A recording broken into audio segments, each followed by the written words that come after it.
Alphabet Attributes! Hello there, Sunday Schoolers, and welcome back to another Alphabet Attribute. We've made it all the way to the letter H. I wonder if you know what the word's going to be. Do you know this word is repeated nearly 700 times in the Bible? That's a lot of repetition. I wonder if there's things at home that your mum and dad are repeating over and over again to you. Shout them out at me. Tidy your bedroom. Yep. Finish what's on your plate. Use your manners. Be kind. Good answers. Do you know, in our house, there's an instruction that I've been repeating a lot of times to Zahara and Esha. Have a look at this. So wash your hands, Wash your hands, Right, remember to wash your hands. Esha, you need to wash your hands, please. Go wash your hands, Right, you two need to go wash your hands. I wonder if that same instruction's been repeated a lot of times in your house too. But why do people repeat things? Well, people repeat things that they think are important and we need reminding of. So what does the Bible repeat over and over about God more than anything else? Well, that's our H word. Holy. When the Bible describes the angels who are beside God in heaven, it says that they never stop saying, Holy! Holy! Holy is the Lord God Almighty! Wow! Well, if they repeat holy 3 times, it must be important. Because God's never called Almighty, Almighty, Almighty in the Bible, or beautiful, beautiful, beautiful. But he is called holy, holy, holy. But what does holy mean? Well, when we talk about God being holy, it can mean a few things. It means he is different and separate. That he's pure, there's nothing bad in him. In 1 Samuel chapter 2 verse 2 it says, "There is no one holy like the Lord. There is no one besides you." God is the only one who is completely good all of the time, but that separates us from God because of our sin. God's holiness is like a fire.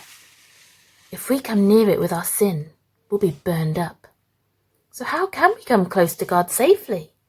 How can we come close to him, close enough to be his children and his friends? Well, thankfully God is gracious as well as holy, so he made a way, and that way was Jesus.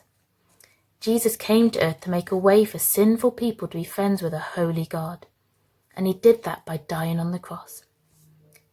He took all our sin and replaced it with his holiness. Wow, isn't that amazing? But that's also kind of tricky to understand, so let's look at it another way. The Bible says we're a bit like this lovely cup. It's nice, isn't it? Maybe you're really good at listening to your parents and doing as you're told. You always do your homework, tidy up, and you're kind to your friends. All those things can make us look really lovely on the outside. But the Bible also says that because of our sin, we still remain dirty and unwashed on the inside. Ugh. And no amount of good things we do can ever take away that sin. And that's why we need Jesus. Now remember, Jesus was holy. That means he was perfect and without any sin. And when he died on the cross, he took our sin and the sin of the world, and he defeated it on the cross. Wow. But what's even more amazing is that if you say, "God, I really want to be your friend, and I'm sorry for the bad things I do, please forgive me." Not only does God forgive you for your sins because Jesus took the punishment for them, but watch this, he also gives you his holiness. How amazing is that?